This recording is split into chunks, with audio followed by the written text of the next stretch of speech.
Чудово, гарно нас сфотографували. Прекрасно, дуже вам дякуємо. Очевидно, що говорити про торгівлю та говорити про інвестиції в той час, коли відбувається накопичення із гущення російських військ на наших кордонах, доволі важко.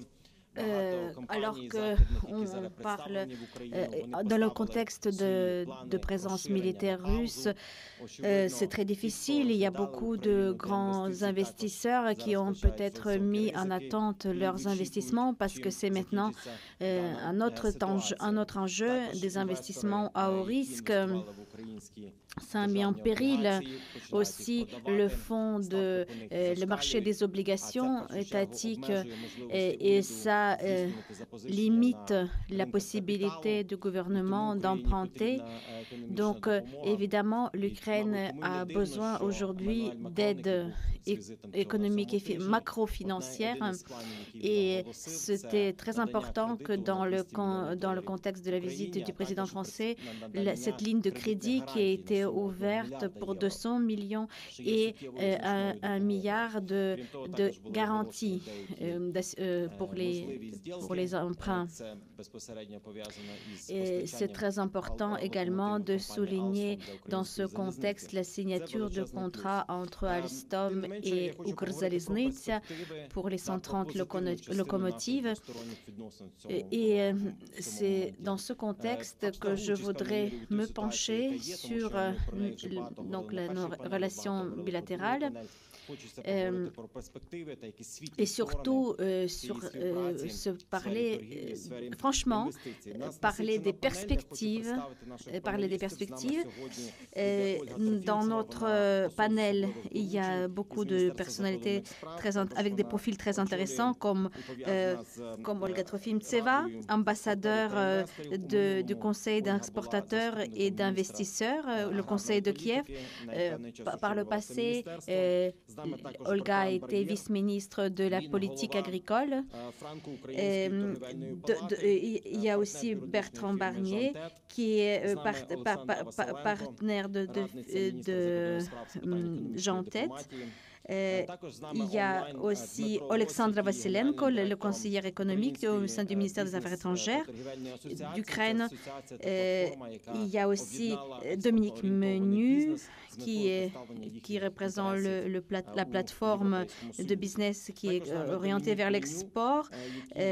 Dominique Menu, il est membre du conseil d'administration, Supervisory Board, dans Ukrosimbank.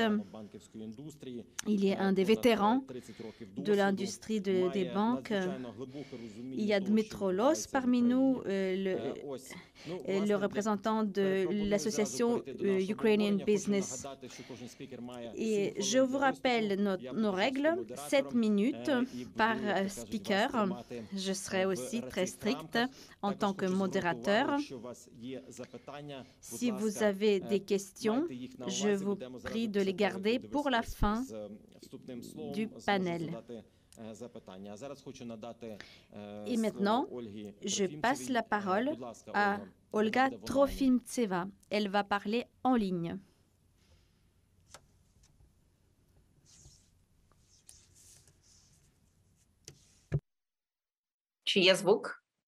Est-ce qu'on m'entend?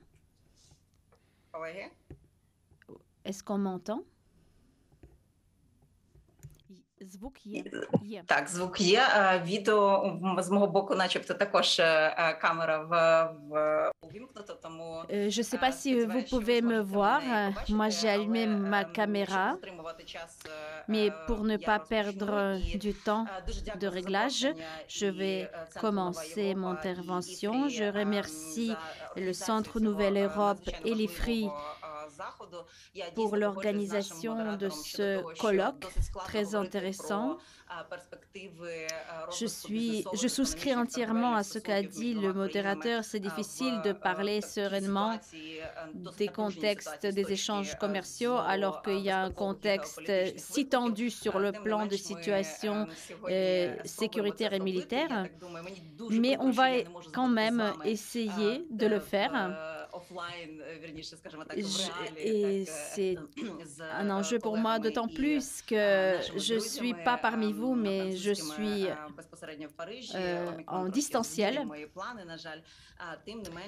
Malheureusement, je n'ai pas pu venir physiquement. Donc, tout d'abord, je voudrais m'inscrire dans la logique annoncée par notre ministre des Affaires étrangères, Dmytro Kuleba. Pour jouer sur la cour de grand, il faut faire croître ses muscles, des muscles économiques. C'est dans ce sens-là que l'Ukraine va évoluer en termes de sa présence sur le marché et dans les partenariats qu'elle a avec la France notamment et avec d'autres partenaires européens pour jouer son rôle également de stabilisation économique. Je pense que dans le contexte de déstabilisation, notre voisin à l'Est qui essaie dont l'objectif est de déstabiliser l'économie ukrainienne, et évidemment, nous comptons sur la compréhension de nos partenaires européens.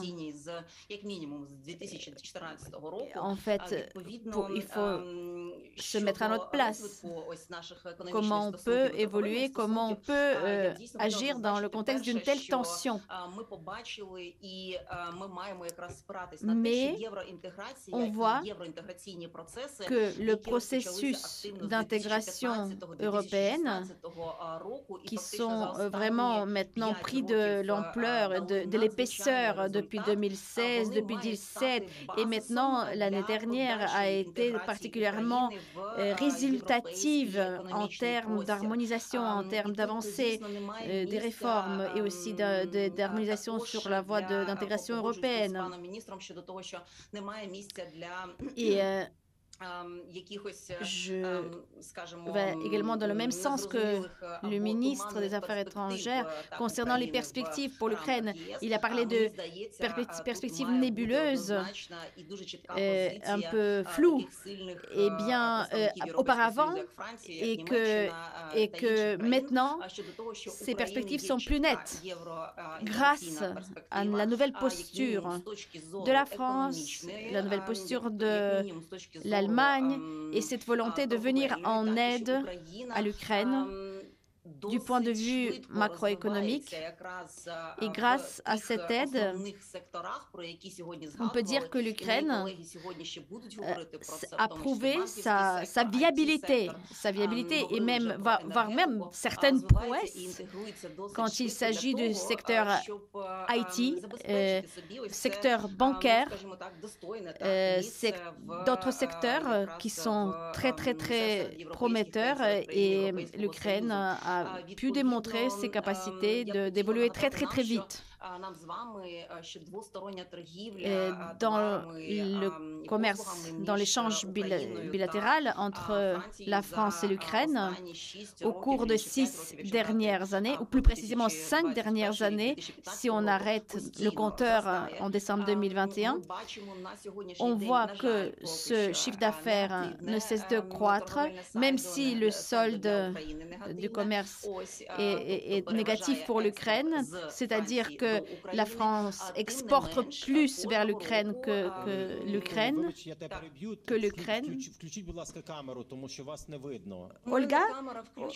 Olga, est-ce qu'il y a une possibilité de brancher la caméra?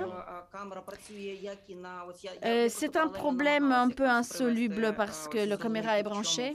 Elle est branchée, mais problème insoluble pour l'instant. J'espère d'avoir réglé ce problème d'ici la session questions-réponses. Et donc, la croissance de chiffre d'affaires, de solde et du solde d'échange montre un très grand potentiel qui existe encore pour développer encore plus nos relations. Et on peut dire que le solde du commerce extérieur, ce n'est qu'une facette des relations commerciales, parce que quand on voit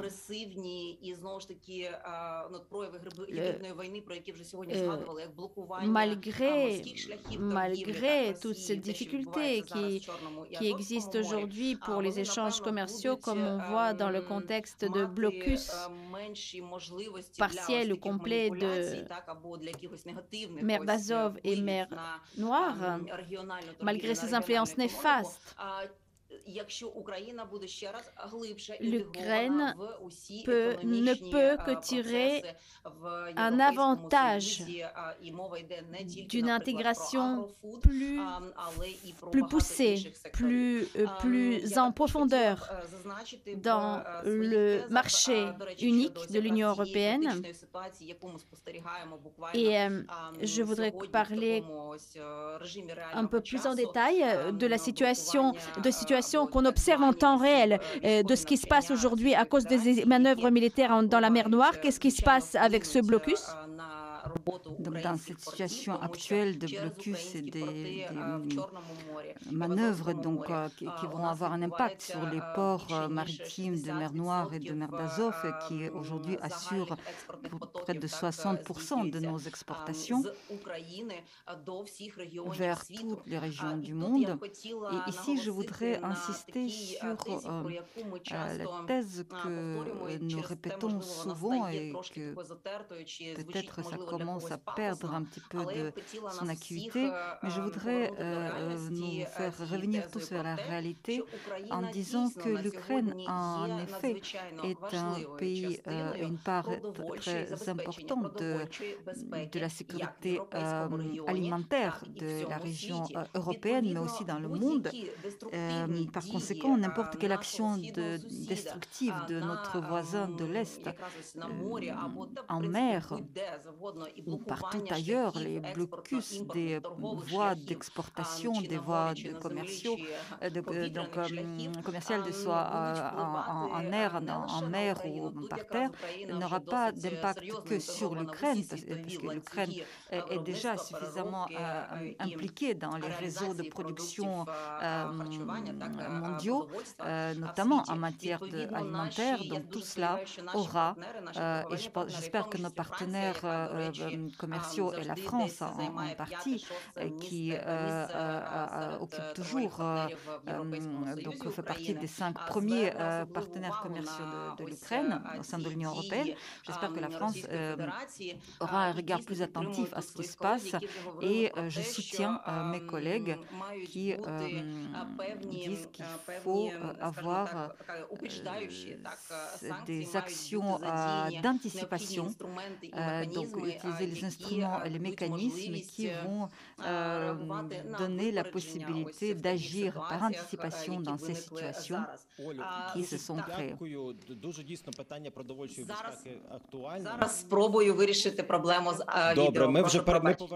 Donc on va revenir vers vous un peu plus tard.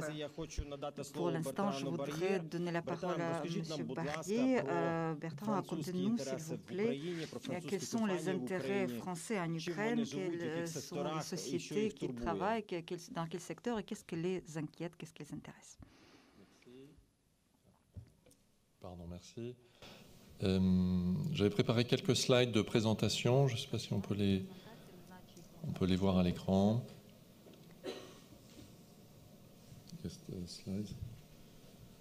Ah, voilà.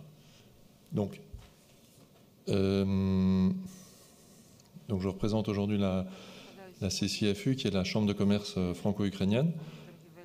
Tout d'abord, quelques chiffres très rapidement, puisque c'est déjà assez tard dans l'après-midi. Quelques chiffres sur l'année 2021, puisque en fait en Ukraine ça a été une année record, on va dire, en termes économiques, avec un PIB, alors j'ai marqué 2022, c'était 2021, 200 milliards de dollars, des investissements directs de près de 6 milliards de dollars, ce qui s'était jamais vu, une grande production agricole avec près de 100 millions de tonnes de céréales produites l'année dernière, et une industrie IT qui a continué de se développer et qui se développe extrêmement rapidement, et qui représentait à elle toute seule pratiquement autant d'exportations que le domaine agricole. Donc une année 2021 plutôt très bonne, avec un bilan plutôt très bon pour les entreprises françaises en Ukraine. Si on regarde la présence française en Ukraine, très rapidement, c'est une présence qui se confirme en croissance pas très rapide, mais en tout cas constante, avec aujourd'hui 160 entreprises françaises membres de la CCFU, où on retrouve, et c'est une des particularités peut-être de l'Ukraine, 60% de grands groupes et 40% de PME, 60% de grands groupes, puisqu'en fait l'Ukraine restant un pays relativement compliqué, eh bien c'est plutôt les grands groupes qui s'implantent en Ukraine. Si on regarde les principaux domaines d'activité dans lesquels les sociétés françaises sont présentes, on voit qu'on a la chance d'être vraiment, la France est présente dans tous les domaines d'activité en Ukraine. On est le seul pays à avoir 2 banques représentées dans le top 10, dans le top 10 des banques en Ukraine, avec la filiale de la BNP, le Crédit Agricole. 2 constructeurs automobiles qui ont en part cumulé de marché plus de 20% de la part de marché en Ukraine, qui ont donc une très belle réussite. Beaucoup d'implantations industrielles, puisque on a Danone, Lactalis, Bell, Bongrain, donc on voit que le domaine agroalimentaire est très présent. Ils ont tous des usines, parfois plusieurs, en Ukraine. On est présent dans le domaine de la grande distribution avec Auchan, Decathlon, Leroy Merlin, et une forte présence dans l'IT. Alors j'ai pas mentionné la présence dans l'énergie renouvelable ou dans d'autres domaines, mais en énergie renouvelable, la présence de la France est également très importante en Ukraine. À mentionner également, puisque c'était mentionné ensuite de la visite de M. Macron cette semaine, la signature de 7 accords intergouvernementaux avec des échanges assez importants, puisque en passant de Airbus avec la vente de 50 hélicoptères, OCA avec la vente de 20 bateaux patrouilleurs, on a des grands contrats en cours de discussion, avec Alstom, des hôtels pour les camions-pompiers, et 3 projets signés dans le domaine de l'eau, dont 2 très proches de la zone de conflit. Voilà. Un mot très rapide sur les lois récentes, enfin des quelques dernières années, qui ont permis également de faciliter ou qui visent à faciliter l'investissement en Ukraine et qui sont importantes de mentionner, puisqu'on voit qu'il y a un effort de réforme qui est fait du côté du gouvernement. Dans le domaine de l'IT, tout d'abord, une loi importante qui s'appelle la DIALO, où on aura un régime spécial qui permettra de réglementer l'industrie. C'était très attendu et c'était nécessaire. On a une loi qui s'appelle le Nanny Law, qui est une facilitation des investissements avec des avantages fiscaux pour tout investissement de plus de 20 millions d'euros sur 5 ans. Une loi sur les concessions qui a été attendue et qui était passée en 2019, qui doit maintenant permettre de multiplier le nombre de concessions possibles, puisqu'il y a beaucoup d'infrastructures qui pourraient être mises sous concession en Ukraine.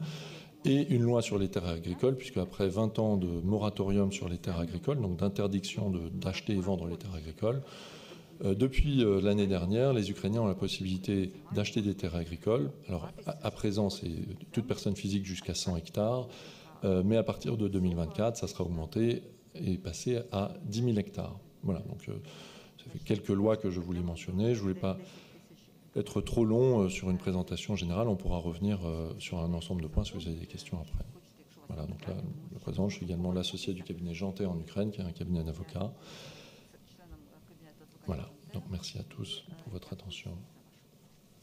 Дякую, Бертран, за вашу лаконічність.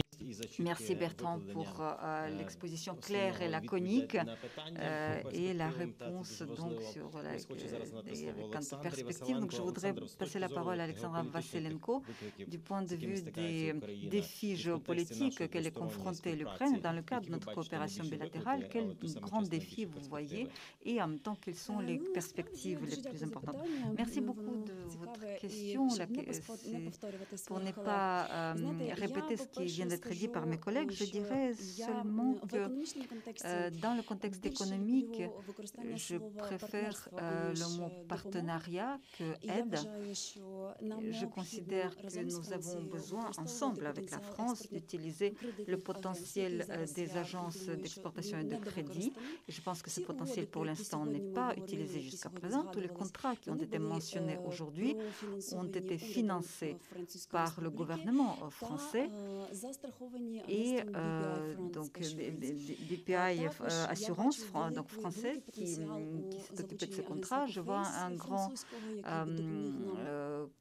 possibilité aussi d'utiliser d'autres programmes qui permettraient de développer non seulement une coopération au niveau gouvernemental, mais aussi B2B, puisque le business ukrainien est ouvert au partenariat. Et comme nous voyons, en 8 ans de guerre, le business ukrainien est très résistant.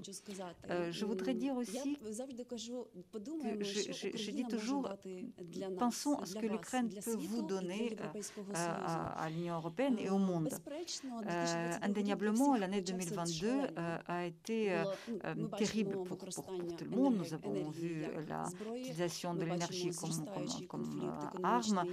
Nous voyons la pression de la Chine sur l'économie européenne et nous voyons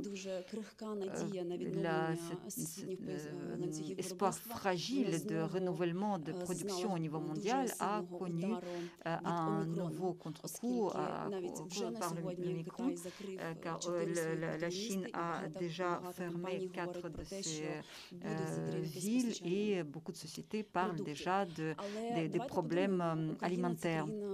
Mais réfléchissons, l'Ukraine est un pays qui est au centre de l'Europe, c'est un pays qui historiquement a toujours été un pays de transit. Et je voudrais rappeler à tout le monde qu'en 2017, l'Ukraine est entrée dans le réseau européen, TNT. Nous sommes devenus un des membres de ce réseau de couloirs de transport. Il y a 4 couloirs de transport qui passent par l'Ukraine, donc très importants, comme par exemple via Carpathia. Ça nous permet de créer des voies alternatives de fourniture des produits et des services. L'Ukraine est un des pays avec un potentiel, la population éduquée, ce qui permet de manière efficace d'utiliser notre potentiel afin de répondre aux besoins du producteur européen. L'Ukraine aujourd'hui a créé 52 parcs technologiques qui donnent la possibilité de localiser la production et certaines sociétés françaises utilisent déjà ces possibilités. Ces parcs aussi, donc un grand centre de défiscalisation, cela permet de diminuer les coûts de fourniture, cela rend l'Ukraine très attractive pour les investissements. Si on parle de localisation, si on revient par exemple au contrat avec Alstom et d'autres productions, il n'y a que 30% qui est fabriqué en Ukraine. Donc je voudrais aussi attirer l'attention sur le fait que ce mardi, nous avons présenté le programme DIA-City qui donc existe sur le droit britannique et protège les intérêts des investissements étrangers et en particulier les droits intellectuels, ce qui est très important pour le secteur IT. Je voudrais également attirer votre attention sur le fait que les accords qui ont été signés l'année dernière ont ouvert une sphère nouvelle de gestion des ressources en eau. Aujourd'hui, au stade de réalisation, se trouve le projet EFAGE avec le canal d'eau de Kiev, ce qui permet d'améliorer la qualité de l'eau potable dans la capitale ukrainienne. Et les mêmes projets seront réalisés à Mariupol et dans la région de Luhansk. Ce qui nous donne la possibilité de parler du fait que l'Ukraine, même dans un secteur limité, parvient à réaliser des programmes extrêmement ambitieux. Si nous prenons les engagements que l'Ukraine a pris lors de la dernière COP, en matière par exemple de rejet du méthane, nous voyons que l'Ukraine est un pays fort qui non seulement a envie de demander de l'aide, mais a aussi envie de prendre sa place à table. Et nos efforts aujourd'hui visent à donc la transformation des déchets solides, des déchets ménagers solides. Et là, les sociétés françaises qui ont une grande expérience dans le domaine, et c'est presque une priorité d'exportation pour les Français. Donc l'Ukraine a déjà adopté cette loi sur le traitement des déchets solides et je pense que conformément à cette loi, nous devons passer vers la transformation de 8 à 41% de déchets en l'espace de 3 années à venir. Et c'est un marché de près de 13 millions de tonnes de déchets ménagers par an. En ce qui concerne la question des exportations énergétiques, c'est une question très importante et pas très commode. Si nous parlons de NCI, on a beaucoup parlé aujourd'hui. Je voudrais tout d'abord insister sur le fait que lorsque l'Ukraine rejoindra NCI, ce sera le plus grand réseau électrique sur la planète. C'est le plus grand réseau connecté. Et ça donne d'énormes possibilités pour les exportations énergétiques, pour les projets d'investissement visant la numérisation des réseaux, le développement de l'infrastructure transfrontalière, les questions de stockage et de manœuvre, de gestion, ce qui donne des grandes possibilités à l'Europe et qui pourrait les utiliser. Et je voudrais aussi de nouveau attirer votre attention sur l'énergie alternative et le biométhane. Le potentiel de biométhane en Ukraine constitue 17 milliards de mètres cubes par an. Aujourd'hui, nous n'utilisons que 5 milliards et donc il y a un tout petit nombre de projets travaillent dans ce domaine aujourd'hui. Donc, compte tenu de la législation qui vient d'être adoptée, c'est très important de développer ce secteur et nous parlons également des questions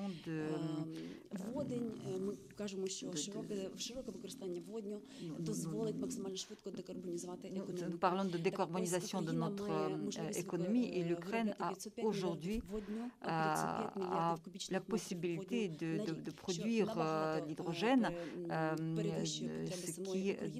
dans les volumes qui dépassent largement les besoins de l'Ukraine. Et donc l'Ukraine pourrait devenir un partenaire fiable de l'Union européenne dans ce domaine. Я хочу нагадати, що у нас перекладачі працюють в синхроні, тому якщо можна, будь ласка, витримувати темп і не так швидко говорити, тому що їм дуже Prière pour tout le monde de parler moins vite parce que c'est traduit en simultané.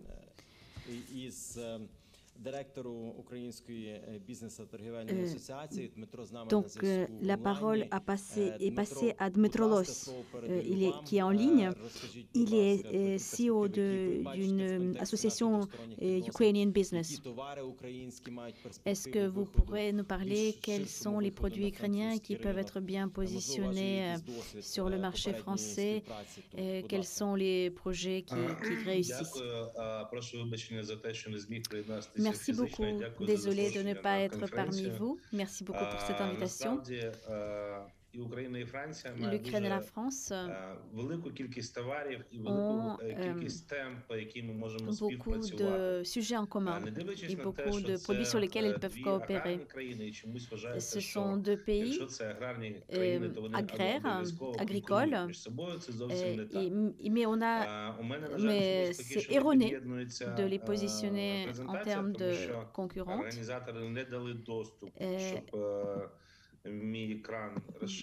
Malheureusement, je ne peux pas, dans ce Zoom, partager mon écran pour afficher les slides, mais voilà, je vais essayer de parler de Business Trade Association, de notre association.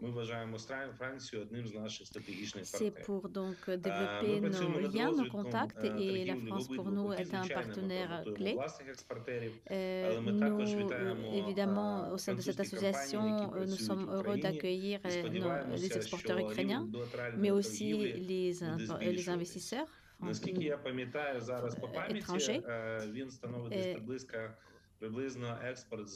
Aujourd'hui, l'export français, c'est 1,9 milliard d'euros et l'Ukraine, c'est 0,2. Nous sommes très attentifs quant aux initiatives européennes concernant la décarbonisation, concernant l'économie verte. C'est vraiment les enjeux très importants pour nous et les sujets de coopération potentiels.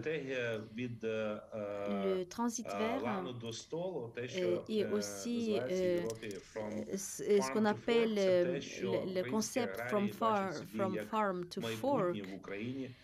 C'est quelque chose qui parle en Ukraine parce que l'avenir de décarbonisation est vraiment c'est un enjeu de taille pour l'Ukraine parce que le secteur agricole en Ukraine est très important et l'organisation ukrainienne. Aujourd'hui, l'industrie de transformation, le secteur de transformation a été reconnu, donc a été primé récemment pour son expérience de transformation. Alors, par exemple, aussi dans le domaine des semences, l'Ukraine ces derniers temps est le rôle leader. Donc, si on prend au sens large tous les sujets de coopération, également avec la valeur ajoutée des formations, de l'expertise partagée, je pense que ensemble, l'Ukraine et la France peuvent couvrir tous les marchés, donc non seulement le marché européen, mais aussi l'Asie centrale et le marché global en termes d'approvisionnement des produits agricoles. Et le président Macron a beaucoup œuvré pour avoir les marchés de libre-échange et notamment dernièrement aussi il y a eu des marchés avec la Chine. Et il faut dire que tous les compagnies françaises qui travaillent sur le marché ukrainien, ils ont vraiment une bonne expérience. Et les produits ukrainiens aussi sont bien positionnés. Et par exemple, si on prend le marché de technologie informatique IT, secteur, eh bien là, c'est vraiment un secteur où l'Ukraine est un leader mondial en termes de production de soft, en termes de solutions, applications. Et c'est un marché qui est fiscalement très intéressant pour les investisseurs. L'Ukraine est très intéressée aussi par tout ce que l'industrie française peut apporter en termes de technologie industrielle et aussi dans la localisation de ces productions. C'est pour ça que le projet des locomotives est très important, le matériel roulant, mais qui a une composante très importante de localisation. Notre secteur transport nécessite une transformation en profondeur, le retrofit, la modernisation, et c'est très important ce qu'a dit Alexandra Vasilenko, la question de l'hydrogène. Quand la Commission européenne a reconnu que l'énergie nucléaire comme l'énergie verte, ça veut dire que ça crée de nouvelles potentialités pour l'Ukraine et la France de coopérer dans le secteur nucléaire et dans le cadre de transit. Et ceci est d'autant plus intéressant que le coût de l'énergie électrique nucléaire est un très fort potentiel. Et la construction de nouveaux réacteurs, de nouveaux types de réacteurs, les projets de coopération peuvent être très intéressants, très porteurs et structurants pour le transit vert. En conclusion, je voudrais dire que nous sommes prêts là pour épauler la Chambre de commerce ukrainienne en France et vice-versa, la Chambre de commerce française. Nous sommes là pour aussi être accélérateurs en termes d'offres de formation. Pour ne pas prendre beaucoup de votre temps, je voudrais donc peut-être communiquer ma présentation ultérieurement, parce que là, je n'ai pas pu l'activer en ce moment, l'écran, mais je voudrais aussi inviter au maximum de personnes venir en Ukraine, créer des liens de business en Ukraine. Et je vous remercie beaucoup pour cette invitation. Merci beaucoup, Dmytro, pour tous ces accents bien placés. Et je vous invite, maintenant vous, Dominique Menu, vous pouvez nous parler plus en détail sur le système banquier et financier. Merci de me donner l'occasion d'animer un peu ma retraite. Puisque je suis en retraite de BNP Paribas depuis 3 ans, mais j'ai été choisi comme administrateur d'Ukreksinbank, qui est l'une des plus importantes banques ukrainiennes. Alors, je voulais vous parler du système financier. Pourquoi ? Parce qu'il s'est passé beaucoup de choses. Et si vous allez investir quelque part, vous avez besoin de passer dans une banque. Donc, il est important de comprendre comment l'Ukraine se positionne aujourd'hui. En espérant, voilà. Depuis 2 ans, la Banque nationale a pris le contrôle sur tout ce qui est financier, mais qui n'est pas bancaire, et a fait le ménage. Mais vous voyez sur la slide de gauche l'importance que représentent les banques. Donc, grosso modo, le système financier en Ukraine, ce sont les banques. Vous avez évidemment les compagnies d'assurance, les sociétés coopératives de crédit, les sociétés de prêts contre objets, les sociétés de leasing, etc. Ce qui est important, c'est de voir que ce sont les banques qui représentent plus de 90% du système financier en Ukraine. L'Ukraine a connu des chocs. Le premier choc en 2008, ça a été le choc de Lehman Brothers, qui a eu des conséquences très importantes sur les banques. On va le voir ensuite. Et ensuite, le deuxième choc, jusqu'à présent, c'est Maïdan et l'occupation de la Crimée. Voici donc le rapport de stabilité financier qui a été préparé par la Banque nationale et qui donne une idée de l'impact des chocs en matière de volatilité. Au niveau des banques, si vous regardez à gauche, vous avez l'impression qu'il y a eu une croissance constante en hryvnia du bilan des banques. Alors j'ai converti en dollars. Vous voyez qu'il y a 3 périodes. Il y a la période 2005-2008 qui constitue la période où les banques étrangères sont arrivées en Ukraine et ont acheté de tous les horizons. Vous avez ensuite la période, disons, jusqu'en 2014, qui s'est traduite, bien entendu, par la présidence Yanukovych, et ensuite un nettoyage du nombre des banques. Vous avez le nombre des banques en dessous avec le taux de change. Alors, je ne sais pas si vous voyez bien, mais en 2005, on était à 5,30 hryvnia pour $1. Aujourd'hui, au 1er janvier, nous étions à 27 hryvnia pour $1. On est passé de 160 banques avec un total maximum de 182 et on est descendu aujourd'hui à 71. Les banques occidentales, donc Ukresinbank, c'est la banque BNP Paribas acquise. Vous voyez qu'elles ont connu une croissance extrêmement forte pendant les 3 premières années. Et ça, c'est dû à une politique qui a été d'offrir à tous les Ukrainiens des crédits, en particulier des crédits hypothécaires, qui étaient des crédits en devises, en dollars, financés par le biais d'emprunts faits sur les marchés étrangers, ce qui a coûté fort cher pendant la crise en 2009. Ensuite, vous voyez que les banques ont fait le ménage et elles ont commencé à repartir de l'avant à partir de Maïdan. En ce qui concerne les banques russes, on va laisser de côté Alpha Bank, puisque Alpha Bank, là, j'ai additionné les chiffres d'Alpha et les chiffres d'Unicredit qui étaient présents et que Alpha Bank a acquis il y a 3 ans à peu près. voyez que la période importante pour les banques russes, c'était la période Yanukovych. Et que là, leur présence s'est écroulée, dont l'une, VTB, a été fermée. Les banques locales, vous avez là 4 banques. Privatbank a été nationalisée en 2016.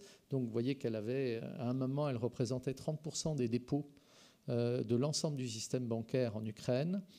Vous avez First Ukrainian International Bank, qui est la banque de M. Akhmetov, l'un des oligarques ukrainiens. La Privat a été nationalisée. Ukreksimbank, qui est la banque du commerce extérieur de l'Ukraine, dont je fais partie du conseil d'administration, ainsi qu'Oschat Bank, qui est la caisse d'épargne.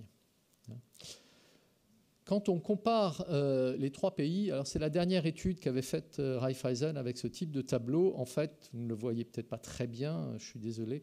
Vous avez le marché russe à gauche, le marché biélorusse à droite et le marché ukrainien. En fait, ce qu'il faut retenir, c'est que les banques occidentales ont une part de marché qui est relativement importante en Ukraine, ce qui est évidemment pas le cas en Biélorusse, en Bélarus, ni en Russie. Le problème de l'Ukraine au niveau du système bancaire, ça a été la montée consécutive au problème de 2008 et ensuite à la crise qui a commencé avec l'occupation de la Crimée. Ça a été la montée des mauvais crédits. Une partie non négligeable des crédits faits aux entreprises était faite à des entreprises qui se trouvaient dans le Donbass, dans la partie qui a fait sécession. Et donc, c'est pour ça que l'Ukraine s'est retrouvée avec la médaille d'or, si j'ose dire, en 2019, avec 53% de son portefeuille de crédit en souffrance. Ce chiffre, là, on a les chiffres qui sont publiés pour le premier semestre, est tombé à 40%. Donc, les réformes qui sont en cours en ce moment ont permis de réduire et vont continuer à réduire ce pourcentage. Ça a été noté par le programme du FMI qui a pu reprendre. Vous voyez la chute des crédits en souffrance à droite. Ce programme de coopération avec le FMI a été signé par le président, le Premier ministre, le ministre des Finances et le gouverneur de la Banque nationale. Et le programme d'assainissement du secteur bancaire a été l'un des piliers de ce programme du FMI. C'est pour ça qu'il est aussi important. Quand on regarde, alors juste un mot pour parler d'Ukreksimbank, vous voyez l'ensemble du système bancaire qui est descendu à 14% de crédit en souffrance et nous avons pu réussir à descendre en ce qui concerne Ukreksimbank à 9% ce pourcentage, alors qu'on partait de plus de 30% à l'époque et ça nous a permis de bénéficier d'un rating en amélioration. L'un des aspects du business en Ukraine, la grosse difficulté pour nous, c'est ce que vous avez à droite. Nous sommes 146e en matière de comment on résout les problèmes de liquidité des entreprises et resolving insolvency, c'est quand les entreprises ont des difficultés financières. Nous sommes mal placés et évidemment, ça impacte les banques. Puisque à partir du moment où le système judiciaire ne joue pas tout à fait son rôle, ça impacte automatiquement les banques. Mais quand vous regardez l'analyse qui a été faite par la fondation Bertelsmann, Bertelsmann est une association privée allemande, et c'est pour ça que c'est intéressant, vous voyez que l'Ukraine se situe après les pays d'Europe centrale qui sont en bas, qui sont les mieux notés. L'Ukraine se situe relativement bien par rapport à la Russie, au Kazakhstan, au Turkménistan, qui sont beaucoup plus hauts. Plus vous êtes en haut, moins c'est bon, pour faire simple. Donc, c'est un encouragement pour venir investir en Ukraine avec nos amis de la Chambre de commerce que je connais très bien. Voici. Le Premier ministre a déclaré il y a quelques jours qu'aujourd'hui, dans l'accord d'association partenariat entre l'Ukraine et l'Union européenne, l'Ukraine avait rempli 63% de l'incorporation de l'acquis communautaire. C'est considérable. À partir du moment où vous incorporez 63% de l'acquis communautaire, c'est-à-dire toutes les réglementations qui sont faites par l'Union européenne, vous facilitez les investissements. Voilà. Дуже дякую. А і мати питання буду. Дуже дякую, Домінік. У мене до вас є одне уточнююче запитання. до вас як до фінансиста, тому що, мені здається, не всі чітко зрозуміли, що таке кредитні гарантії. Те, що от Макрон оголосив на мільярд євро, що це таке? Поясніть, будь ласка, щоб всі добре зрозуміли. C'est une question excellente.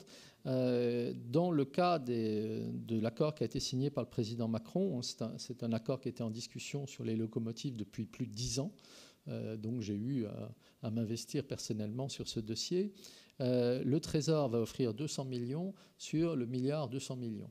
Le reste sera fait avec un crédit export, mais vous avez une garantie de risque qui est prise par le Trésor français, tant sur la part que le Trésor apporte à l'Ukraine que sur la partie qui est faite en crédit export classique, où vous avez 85% de garantie sur le capital engagé.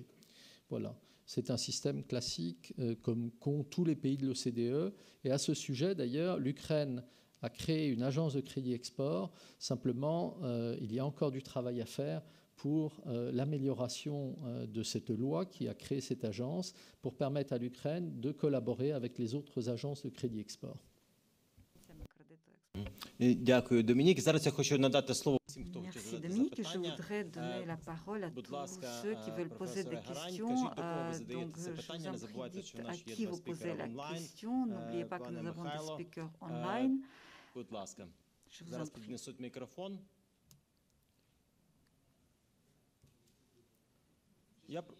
Я пропоную зразу два питання Je взяти. propose Ми de їх зразу poser візьмемо deux і par потім deux будемо les questions et відповідати, on хто va хоче. répondre à...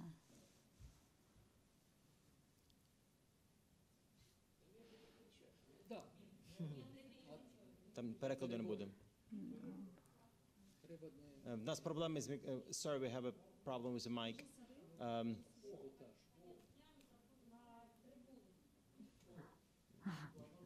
On va régler le problème de micro. Так, дорогі друзі, значить, Chers amis, така делікатна, у мене не питання, у мене коментар. délicatement, ce n'est pas une question, plutôt un commentaire. Et puis, s'il y a quelqu'un qui désire, peuvent développer. Ce qui est, donc, la première intrigue, c'est que je suis un critique à l'égard du président ukrainien, mais je comprends que nous sommes en situation de guerre et que la guerre empêche de mener les réformes. Cela empêche Poroshenko de mener les réformes, mais ça empêche Zelensky de mener les réformes. Deuxièmement, puisque nous sommes dans une situation de guerre, nous ne pouvons pas mener des débats politiques de manière nette, car nous avons peur de déstabiliser le pouvoir, et ça, on ne le fait pas non plus dans une situation de guerre. Donc la guerre est un frein pour les réformes. Et ensuite, nous connaissons nos problèmes concernant la corruption et le règne de droit. Mais lorsqu'on regarde la corruption, lorsque on regarde les index internationaux, les ratings, nous voyons qu'en termes de démocratie, nous sommes derrière l'Inde, l'Afrique du Sud, etc., et que nous sommes tirés par la corruption, en fait. Mais nous comprenons bien que notre niveau de démocratie est au-dessus des pays de tiers-monde. Aussi bien, il y a l'alternance politique, il y a plein d'autres facteurs, mais le problème de l'index de corruption est que tout le monde aime critiquer le pouvoir. Nous avons la liberté d'expression. Et donc, lorsqu'on demande aux Ukrainiens est-ce qu'il y a plus de corruption, les Ukrainiens regardent la télé et disent oui, il y a plus de corruption. Mais en réalité, nous savons qu'il y a eu tous les secteurs où la corruption diminuait. Et si on demande aux Ukrainiens si le pays va dans la bonne direction, il y aura toujours, seulement après les 6 premiers mois des élections, les 6 premiers mois après les élections, les Ukrainiens étaient d'accord. Mais 6 mois après, on est en désaccord. Pourquoi c'est lié? C'est la culture politique des Ukrainiens. L'histoire est telle que les Ukrainiens ont toujours été très critiques à l'égard du pouvoir, quel qu'il soit. Et nous devons en tenir compte. За тими дебатами, які відбуваються в Україні. І Donc, тому dernière chose, що робити в цій que faire dans ситуації? cette У нас ми situation? вже давали відповідь. Ми Nous давали avons відповідь за déjà Порошенка. apporté Якщо la влада réponse à l'époque de хитається з Poroshenko si le проведенням pouvoir реформ, hésite а avec нинішня les влада, réformes, вона дуже різна. et Там є le люди pouvoir прогресивні, aujourd'hui демократи, est très реформатори, hétéroclite. і Il y є a des люди, які progressistes, des працюють réformateurs, et il y не a так, d'autres як qui ne хотілося. travaillent pas comme on voudrait. Союз Alors, l'union de la société civile, les experts, plus les partenaires occidentaux, ensemble, permet d'avancer. Дякую, хороші Merci. коментарі.